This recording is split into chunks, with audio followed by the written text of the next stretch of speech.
Wagwan people big up on yourself again, we're there. So we're gonna record the stepping razor in the day. Make sure you share it to the grandmother and the grandfather and the loved ones and the yard, the cat and the dog. Yard on run.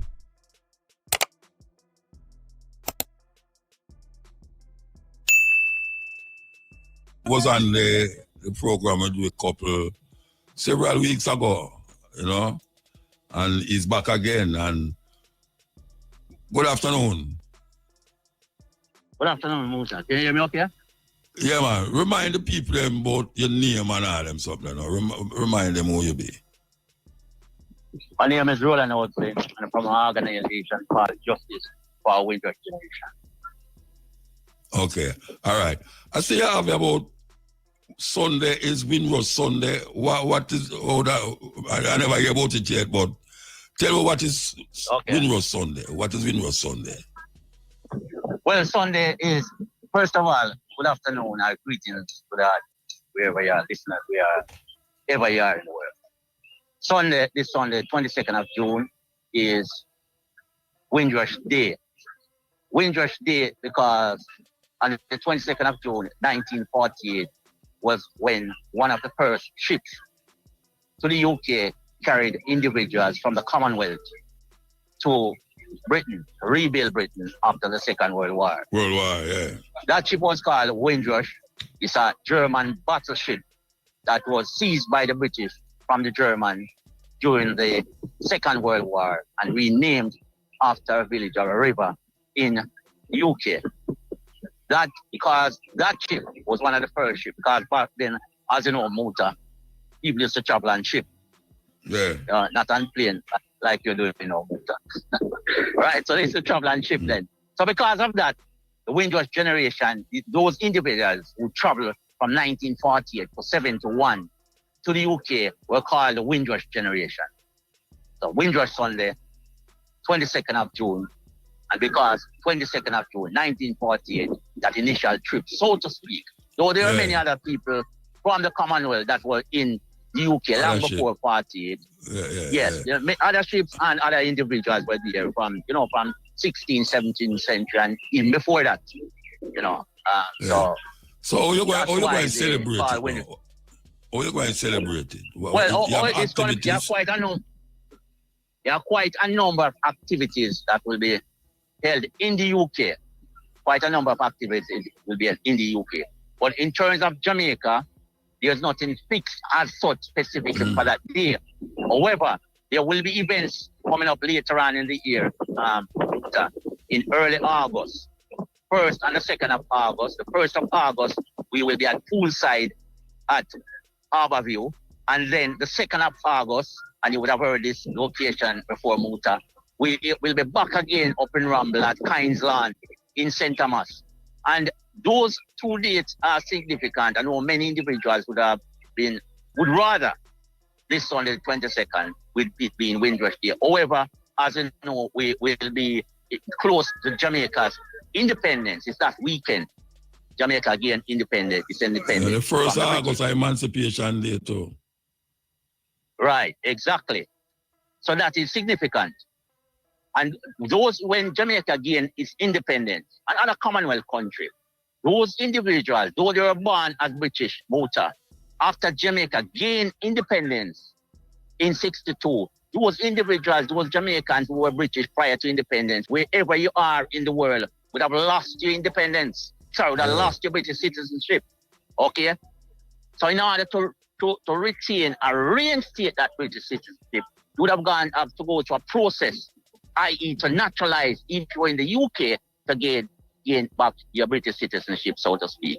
Those that were outside the UK, not only Jamaicans, those individuals from the Commonwealth, that their country gained independence, they would have lost their citizenship and would not be able to reinstate it, so to speak, because they're outside the UK.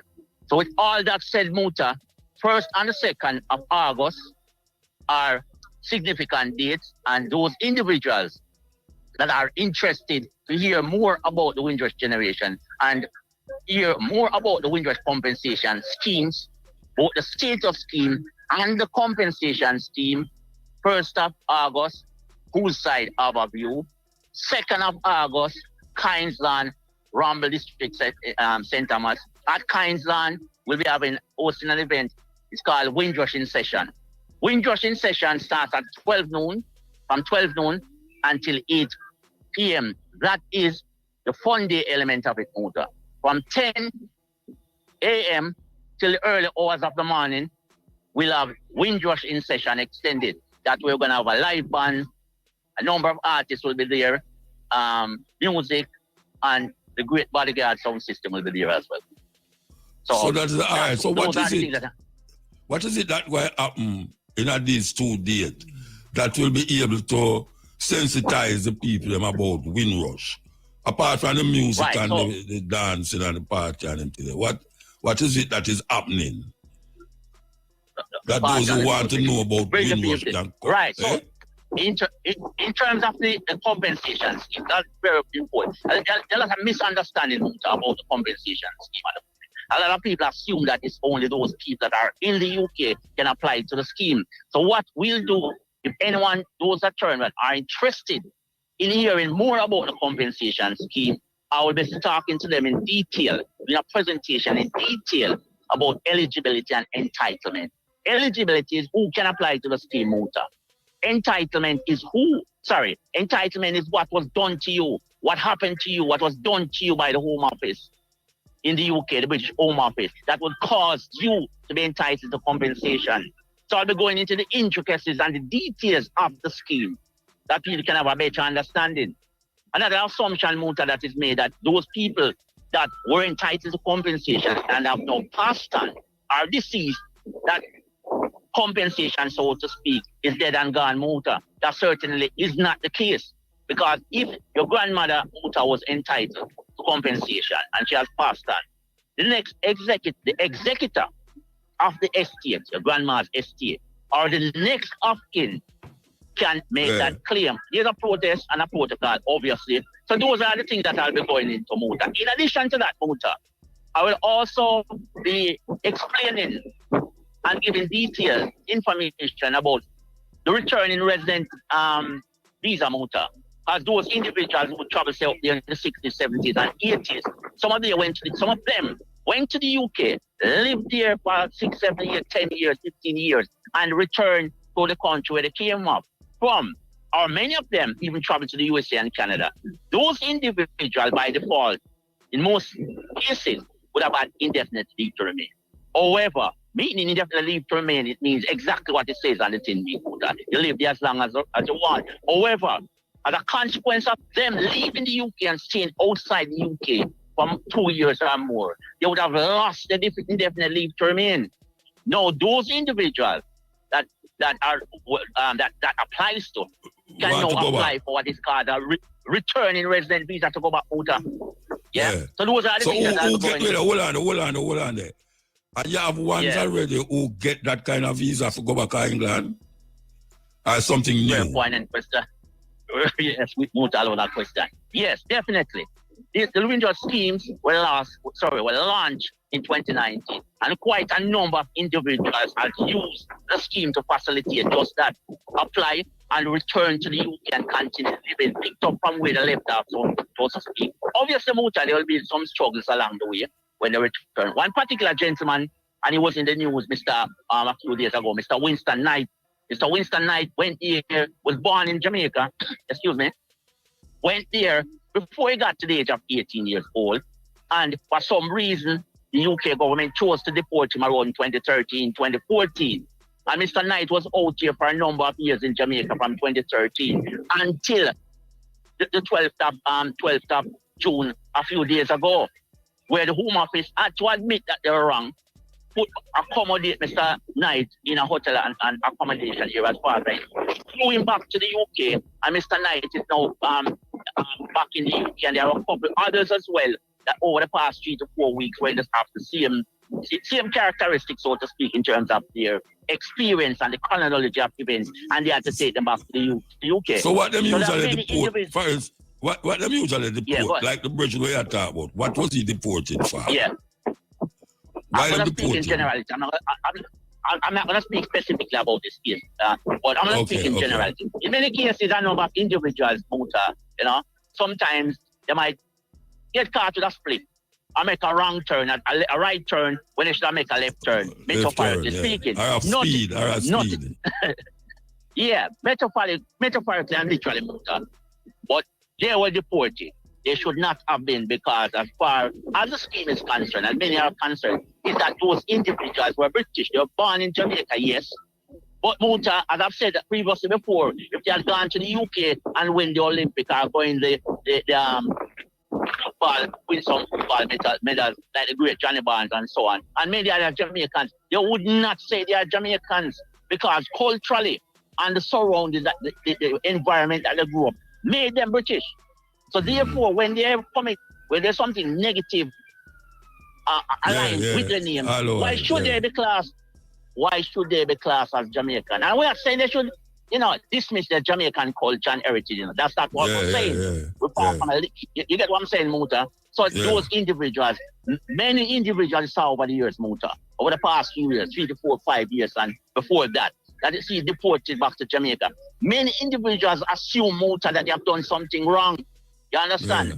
And a lot of people assume that they're involved in the cocaine business, cocaine or whatever drug business. In many cases, Muta, they're not involved in that sort of thing. They should not have been deported.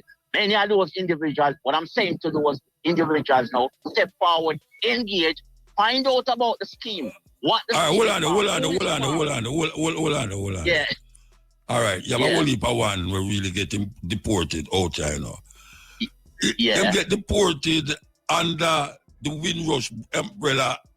Meanwhile, them was under the Windrush umbrella, and them get deported just as some youth will do something in England and them deport them.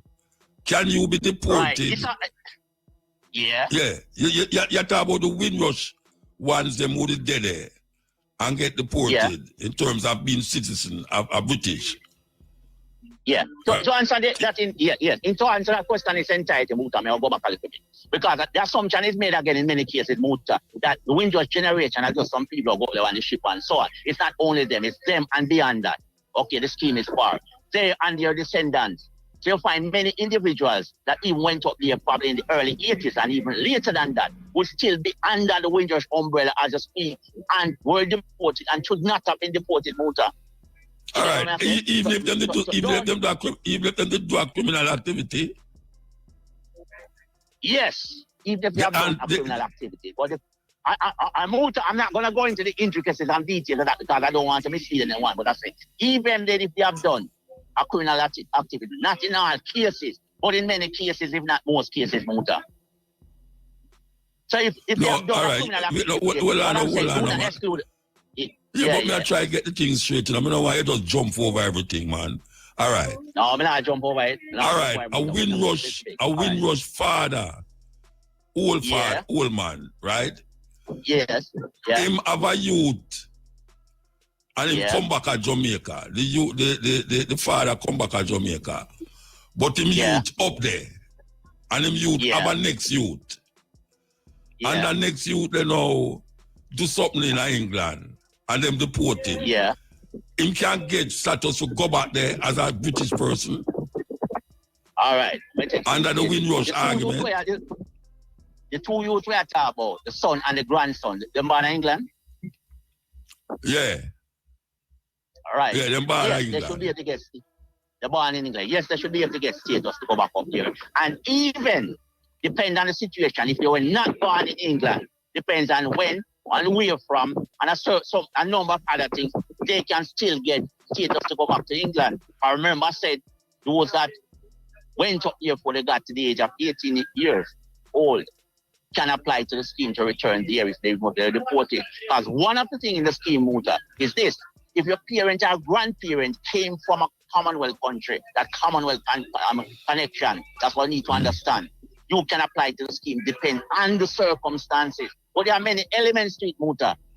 So we need to understand different stages and different elements of it. And the only we will really understand it, Muta, is to engage with someone like myself. Talk to me and I'll talk. Well, that's why I'm talk to you. The details. talk to the details and the intricacies of the scheme that you can understand. And it's not only Roland Ozin that's doing this. There are many others out there that doing similar things to what I'm doing. So there are many advocates out there. Most important thing, if your parent or grandparent came from a Commonwealth country and you've ever lived in the UK, you need to be finding out about the scheme. If you've got parents that travel, or family members, or friends that travel to the UK, whether they are deceased or alive, you should get in touch with myself and others to find out about the scheme to see if you're eligible and entitled to compensation or the returning resident visa or any other visa. In fact, what you should not do, Muta, or anyone else, I use pluralistically, do not make your decision based on assumption, engage, get into the understanding of the scheme, what the scheme is about. Go on Google, type in Windrush compensations, type in Windrush, type in Roland Ozin, and I'm going to give my contact details out there. Get involved, get engaged. You may not be interested in going back to England because England is a very cold place, but you may be entitled to some compensation. Are your grandchildren, or your grandmother's estate, or grandparents' estate may be entitled to compensation. Get in touch, find out. Let me ask you a question. If my parents are whatsoever was part of the Windrush generation and me never go live in England, can I claim for them on behalf of them without going to England at all? Yes, Muta. You establish, just treat it like say them can leave a house in England. Okay, I'm not saying that, but treat it like that. So the next Afghan, you are the next Afghan, say establish that, you are the next Afghan Muta, or you're the executive of the estate, let's say leave a will. Then you still right in Jamaica without going to England. Establish that you are that person that should do it. And you claim for the compensation as long as you can establish definitively that individual, your grandmother, grandfather, whatever, uncle, or whoever, was impacted. And in addition to that, Muta, you may have to get some lawyers or attorneys to assist you, to take you through the process, so to speak. They establish that you are the right person, Muta. The compensation scheme will put up to £1,500 for you to engage with the lawyer, for the lawyer to facilitate that process. Let me say me have a house in England then. What this Papa way I say me have a house in England for go claim. Yes, Muta. Yeah. Yeah, we have a house in England for claim. So Muta, on every claim, get in touch with Roland Ozin and we'll show you the process. That's what you need. I'll get in touch with you. I'll get in touch with you, man. Yes, do that. The telephone number for that Muta is a WhatsApp number. You can call straight, but you can do WhatsApp as well. I don't want the house, I just want a lump sum. I don't want the house. Whichever work we want. So I'm in England. However, the first thing you need to do is talk to Roland Ozin. Let's speak with Roland Ozin. He will show you to get the lump sum, and you get the lump sum, you go from there. Telephone number is... Give me the telephone number where the people them can contact you. This is the telephone number, 447-999-178-111. Come again, man. Say the thing right now, man. 44... Let me not be right. Yeah, 44... Nah, yeah, you know. 7... Yeah, you hear me now? I'm gone. No, I'm still there. Yeah, you hear me? No, I don't know what happened there. In my top, but no, I don't know what's going on. I don't know. Yo. No, I don't. Yes, can you hear me, Muta? I can hear you, Muta. I don't know what's happening. I'm hearing you. FM really rocking. You see if there's a technical Muta. That I can hear you, I don't know why you're here. Yeah.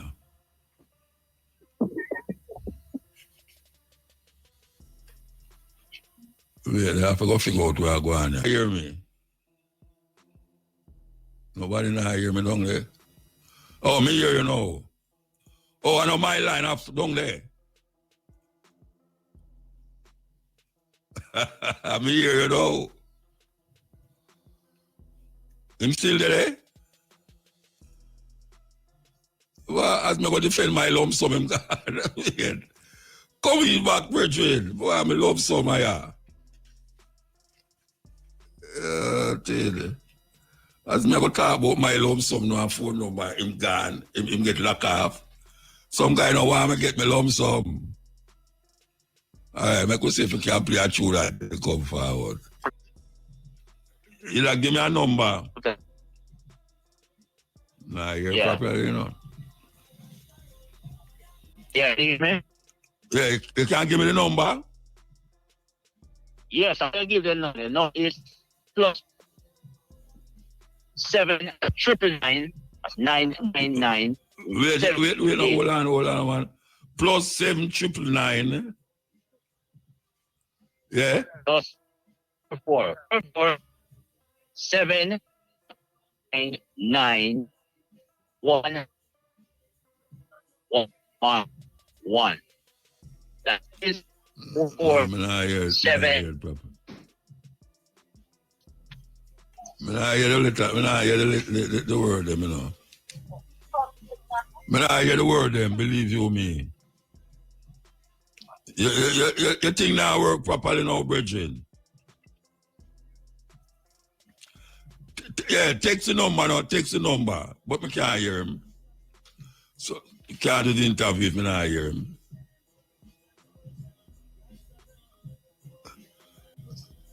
At 4 o'clock anyway, it'll have to done still.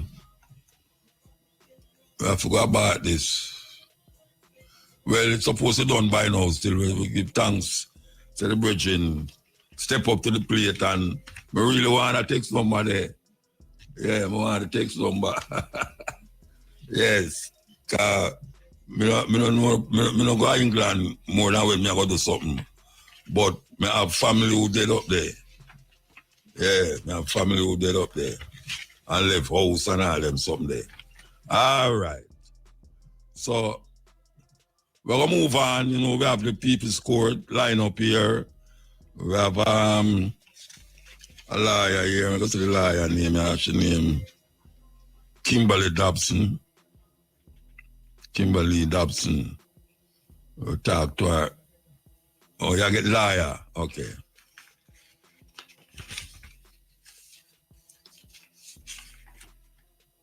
Reggae Radio.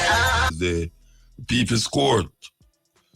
All right. So we're talking to a lawyer here, Kimberly Dobson. Good afternoon. Hi, good afternoon. Oh, Thanks for having me. You sound very bright, ma'am. You sound very bright. I love that. Thank you.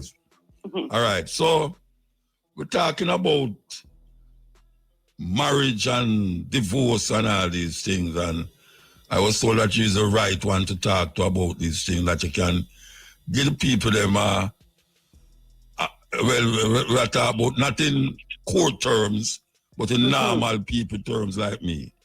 Yes, man. Yeah. So the legal system as it relates to divorce and marriage and all these things. What is it when you're dead? Not when you're dead. When you're divorced, why is it that there's so much disturbance amongst the parties them that involved in the divorce in terms of sharing up what them have and what them do have, who did own what, who never owned that, everything where they own and the two where own it.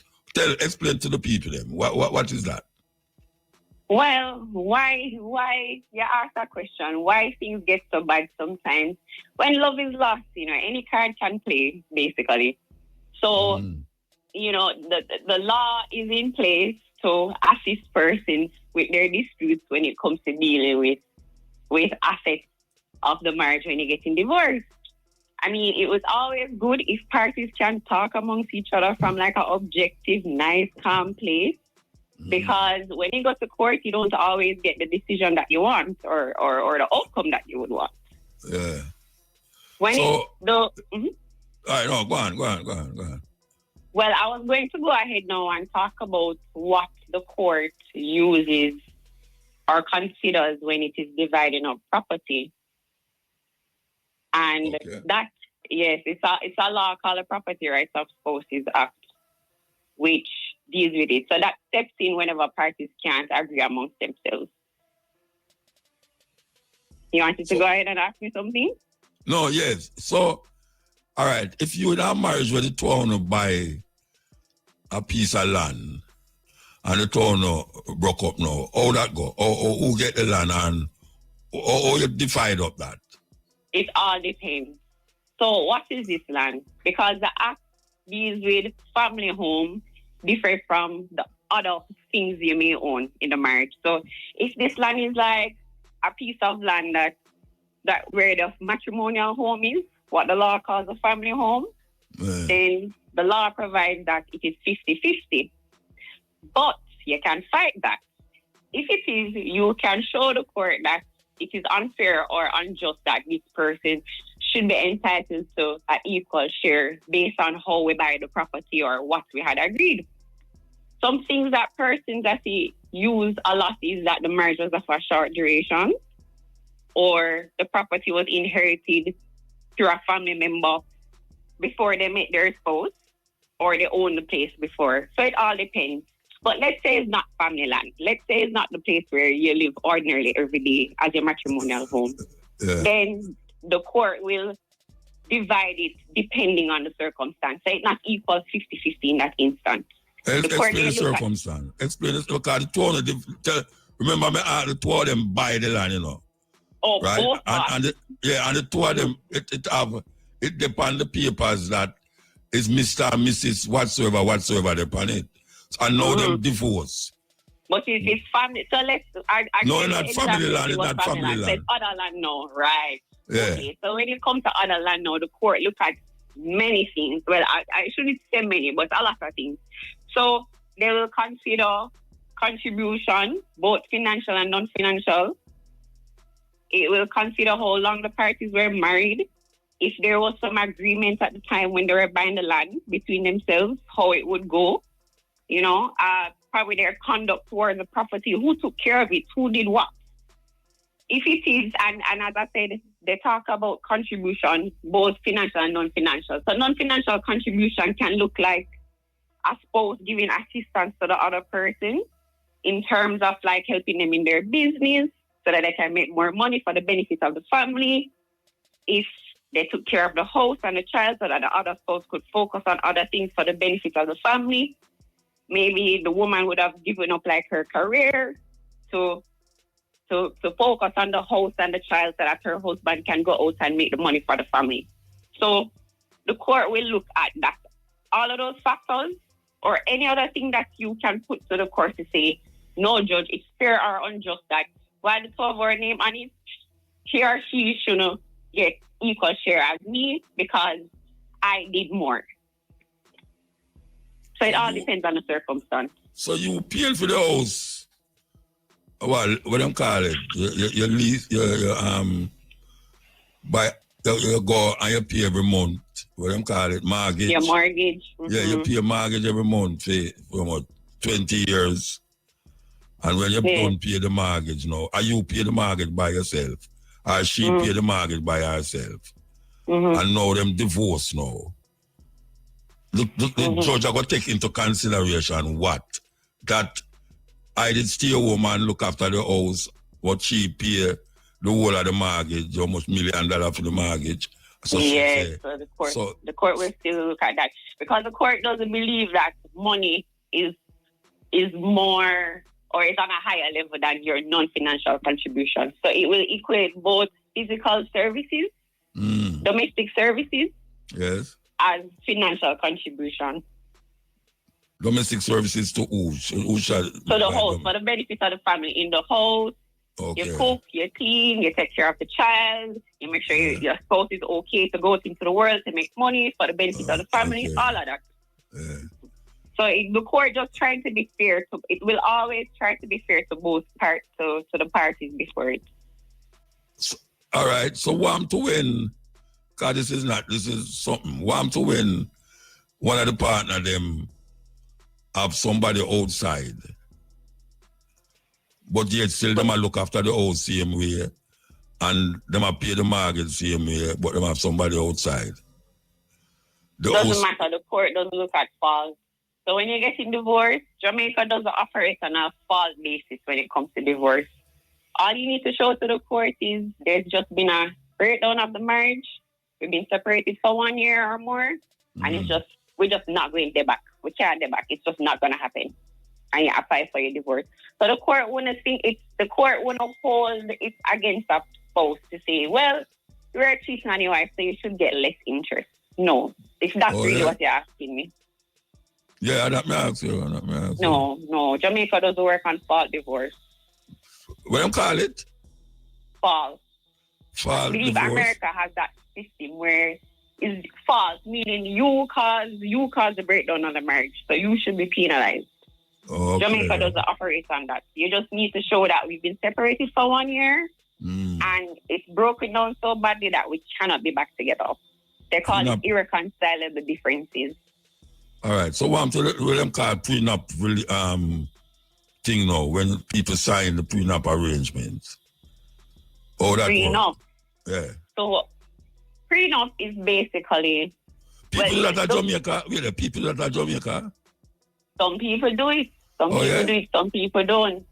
It just all depends on the assets that you have before you're going to your marriage. If you decide that it's in my best interest to put an agreement in place to protect the assets I had before the marriage. And when you do that, the court does, let's say there's an argument later down about other property of the marriage, right? Because the agreement only dealt with the assets you had before the marriage. Yeah. So, but the spouse that you're getting divorced from trying to fight you for an asset that you had before the marriage that was already in the agreement. You can drop your agreement now to the judge and say, Judge, but we already sorted this out. She agreed that this is mine and she won't come after it. And the judge will consider that to say, well, you had an agreement in place. Okay. Now, Jamaica Act doesn't say prenup per se. It just says that parties in considering to get married or contemplating marriage, they can enter into an agreement as it relates to their property. But you can't just do it between the both of you in terms of nothing in writing. The agreement for the court to recognize it, it has to be in writing and it has to be witnessed by a JP or a lawyer. And there has to be a lawyer that signs to say, I have explained to the spouse the implications of this document and what they're signing to. Otherwise, the court won't uphold it. All right. So I can ask you the question now. The man have an outside youth and the woman did have an outside youth before they're married. And now them a break up now. The children, them have rights to anything if them have to wait till the parents them dead. Well, the children have children, even if it's not your birth child. So if as long as the other spouse accepted that child as a child of the marriage, then they will be considered as a child of the marriage. But children don't really come into play in terms of getting anything out of property when you have property rights proceedings. Even if them dead, even if the parents them dead, even if the parents them dead. If the parents died, you're gonna have a person representing the estate of the parents to deal with if there's a fight going on. But if the parent died, let's hope there's a will. The will deal with.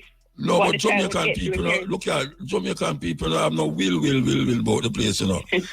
And when I say, if the father have a son outside of the marriage and the mother have a daughter outside the marriage, and then the two of them dead and left a big mansion and a business place and them things, how them get that, or you work out that? That's a different thing now. That won't come under property rights unless there's a debate about who is entitled to what. That would fall under ordinary. If there's no will in place, it would fall under what we call laws of intestacy.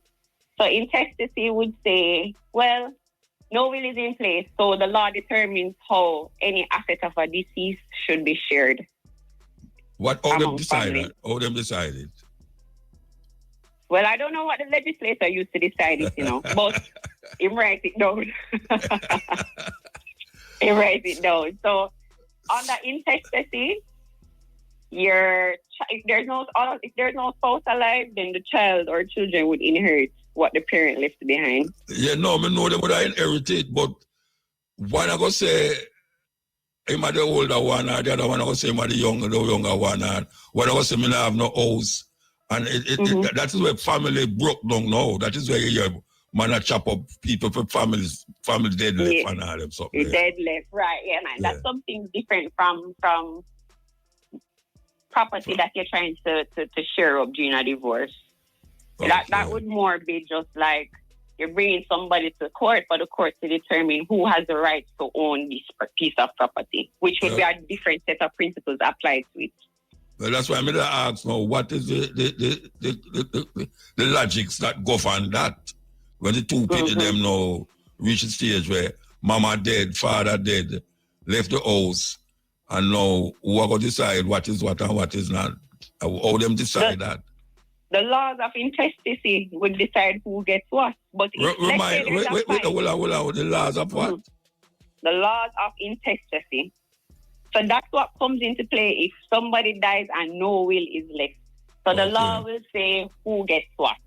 And if there's, let's say the spouse died and the spouse didn't have a spouse at the time they died, right? Then the children will get everything. But let's say the spouse died and the other spouse is alive, then half of everything would go to the spouse that's alive and the other half will go to be shared among the children. Okay. Yes. All right. Yes. All right. Hold on. We're going to take a break and see where we can come to conclusion of this thing. This is the stepping ways. Out in the People's Court, and very interesting argument going on about marriage and divorce, which is a big thing in Jamaica. Yeah, marriage and divorce. All right, we'll take the break and come forward. Legal professional with over a decade of experience in civil litigation. All right, I can ask you a question, you see? Mm-hmm. All right. The man have a youth outside, and his wife is a stepmother for the picnic, right? The man youth, but the man own the house where the man and the wife and the picnic live in. The man and the wife divorce. What is the status of that child in the realms of the thing? If the child was accepted as a child of the marriage during marriage, the man child, yes, it's gonna be treated as a child of the marriage. So when you say hold, no, the court don't make a distinction if because the child is only a child of one parent. As long as the other spouse accepts the child and is considered a child of the marriage, and that child will be entitled to the usual rights that that child is entitled to. Okay. And if the child is not where the two of them disagree, the child and the stepmother can't get on because the father dead. And the child never did like the mother for a long time. But the house belonged to the father. But obviously it belongs to the two of them now, the mother and the child and the father. So is there anything that the child can do to upset the whole apple cart now where the mother get what she deserve, or the court are going to look at it and say, since the child is the bloodline of the child is the father, she should have been the one to receive that. How them work that out? Okay, let me see if I understand what you're saying. So are you saying the father died, leaving the child and the mother in the house, but the child is upset that the mother is entitled to the house? The mother, them can't get on in the house.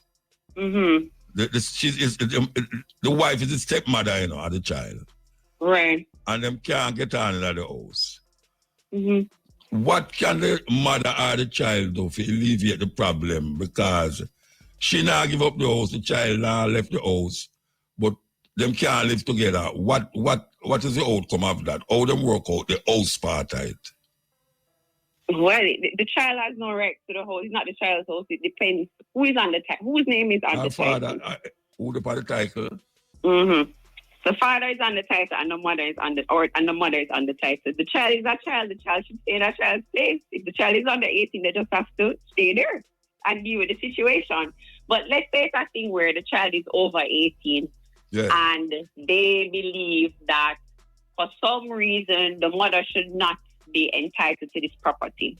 They can apply to the court, but they would have to do a particular application to basically to stand in the shoe of the father to challenge the mother for whatever basis. Because the child itself don't have a right to that place directly like that, unless the child's name was in a will, or when they die, when the parent would have died and they would have the interest through intestacy, then whatever application would have been done by whichever attorney to get the child's name on the title. At that point, the child themselves can make whatever application to the court, because they would have an immediate right, because their name is now on the title after the intestacy things have been dealt with. Yeah. Okay. Right? Yeah, I hear what you say. I will if a picnic I go like that when them hear that.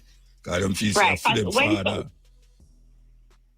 Yeah, people tend to believe that once a parent dies, you automatically own the house. No. If there is no will, you don't automatically own the property. You just have an interest in it. So certain steps would need to be taken in law so that child's name can go on the title through inheritance. Okay. All right. So give a little overview of what we just talked about and what the people them should remember in this conversation when it come on to divorce and man and woman thing. Tell me, just give them a little run up of what them should remember and what them should really take heed to. Well, what I will say is this. When persons are going through their breakup, they tend to be very emotional and not logical. I would say that it's always best when the parties have talked about it and decide that, hey, we're just not working out. We need to separate. At that point, I think it's always better if the parties themselves agree how all the affairs of the marriage will be dealt with. Who gets what, who the child will live with, how the access going to go, how much maintenance you should get the child should get per month, who gets what out of the house, in terms of furniture and so forth. Because when you go to court the court doesn't always give you the outcome that you want. So it's better you try and figure it out yourself. And it may take longer than you want. And sometimes you just want to put that part of your life behind you and start a new chapter. Okay. So I would say try and work it between yourselves. And where you cannot work it between yourselves, then you see the assistance of an attorney at law and not a village lawyer. See the assistance of an attorney at law, so the attorney at law can guide you based on the law. And not a village lawyer, and not a village lawyer, yes.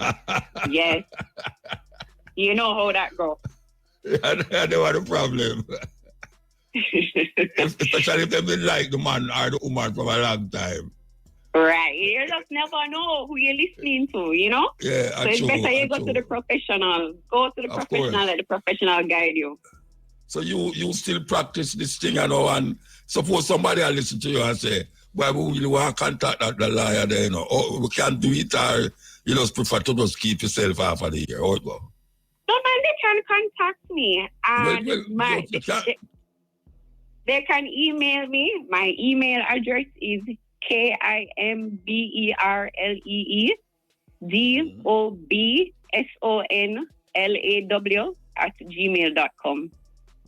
Or they can call our business line at 876-550-5984. All right, I have the number then. All right.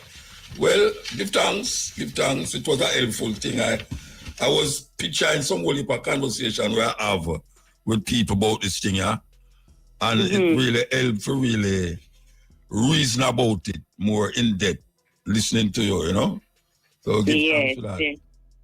And especially I'm for happy. those of them who have your wife and your sweetheart, them really. Yes. Because, things happen, and sometimes, some things are within our control and some things are not. But if you can work it out between yourselves, Work it out. Work it out. If you can work it out between yourselves, you can save the family unit. All right? Yeah, give thanks. Yeah? All right. Thank you for having me. Yeah, all right. Yes, that was really interesting about the wife and the husband. And yeah, that thing where every Jamaican were married and divorced, it always poses a problem. Always. When it comes on to who is for what and what is for who and all them something there. And they have children involved in it.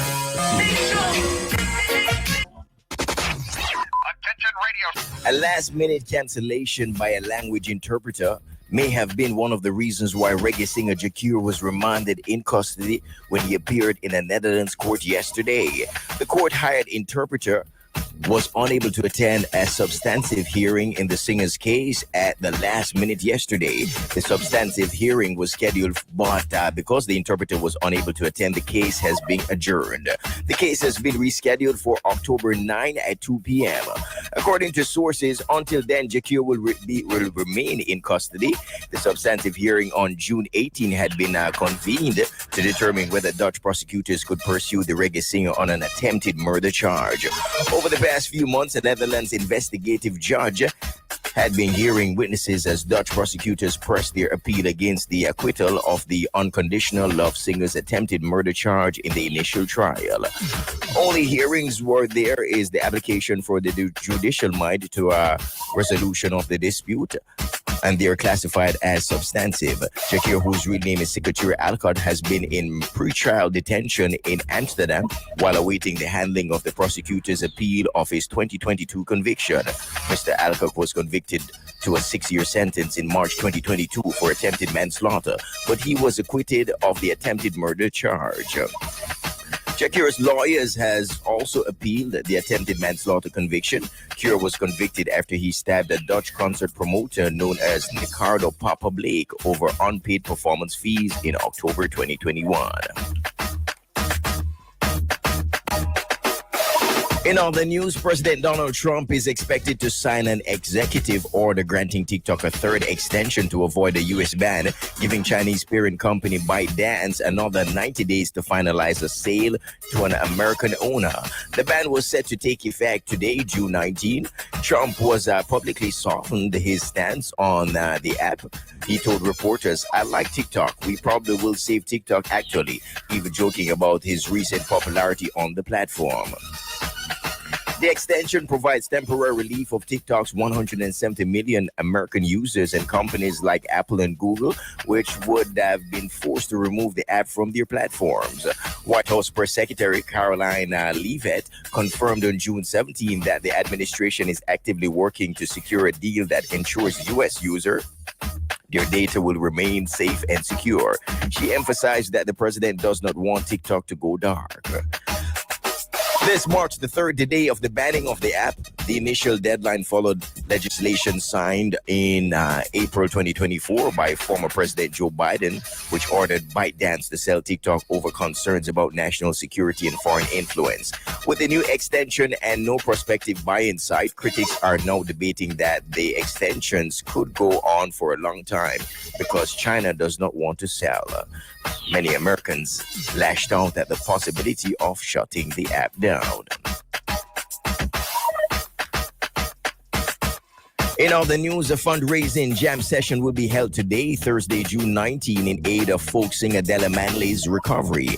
Della Manley has been recovering after a car accident in March left her seriously injured. The fundraiser, being put on by the Music United Jamaica Foundation in collaboration with the Jam Is Back and 22 Jerk, will be held at 22 Barbican Road beginning at 7 p.m. later on. Donations will be collected at the Jam or can be sent via bank transfer to the Music United Jamaica Foundation. Given her serious injuries, it is anticipated that Della will have a long and costly road to recovery.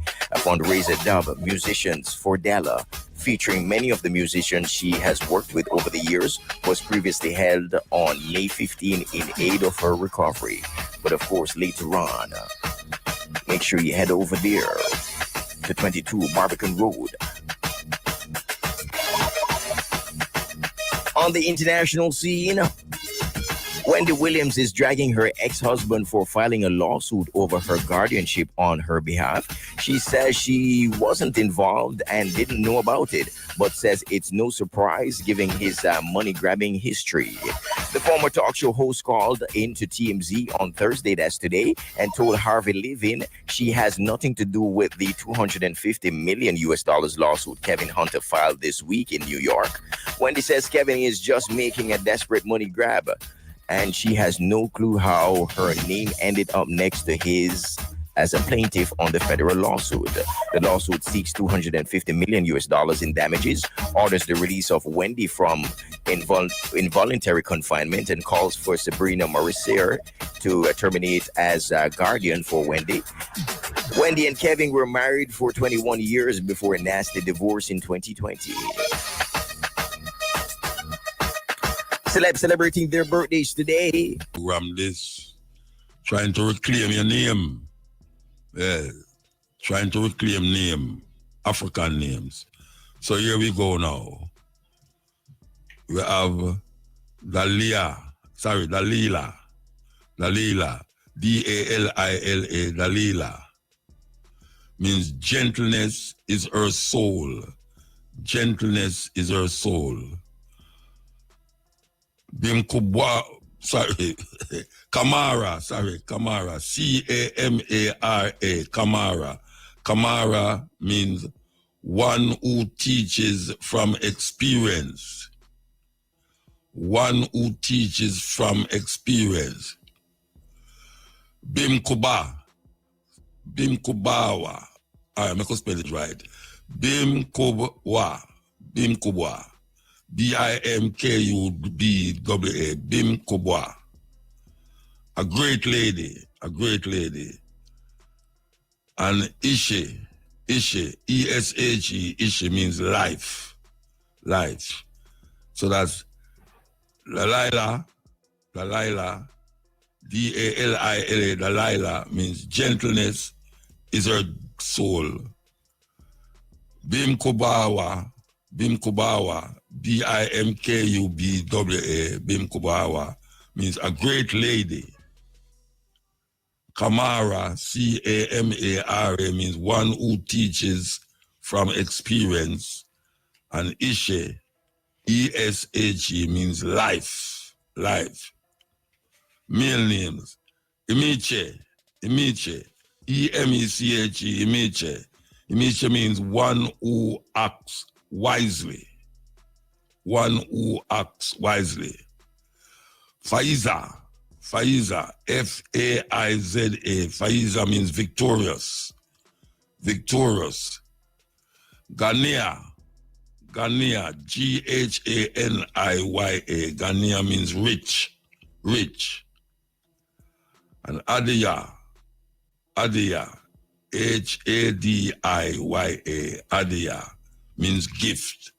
So that's Imiche, E-M-E-C-H-E, means one who acts wisely. Faiza, F-A-I-Z-A, means victorious. Ghanaiya, G-H-A-N-I-Y-A, means rich. And Adiya, H-A-D-I-Y-A, means gift. African name. And we have to go pay respect. So we are head out to a Barbican Road, 22 Barbican Road, Dirk Wago, yes. Leroy Gibbon, who passed away the day before.